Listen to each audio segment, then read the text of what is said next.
ये कहानी सन 1350 के आसपास की है, जब विंध्याचल के घने जंगलों के बीच एक गुमनाम बस्ती हुआ करती थी।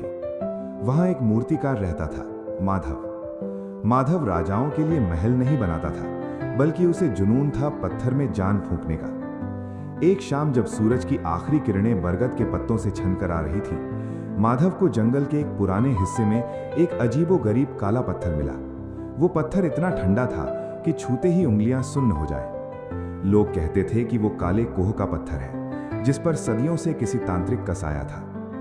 माधव उसे घर ले आया। उसने तय किया कि वो इससे एक ऐसी नर्तकी की मूर्ति बनाएगा जो देखने में बिल्कुल जीवित लगे। जैसे जैसे छेनी पत्थर पर चली, हवा का रुख बदलने लगा। रात के सन्नाटे में माधव को ऐसा लगता जैसे कोई उसके पीछे खड़ा होकर भारी सांसें ले रहा है।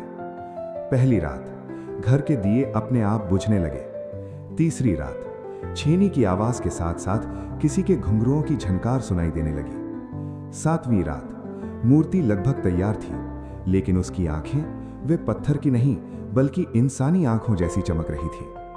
गांव के बुजुर्गों ने चेतावनी दी थी कि जो पत्थर खुद चलकर आए उसे तराशा नहीं बल्कि दफनाया जाता है। पर माधव पागल हो चुका था। आखिरी चोट जब उसने मूर्ति के दिल वाली जगह पर की तो पत्थर से खून की एक महीन धार निकल पड़ी।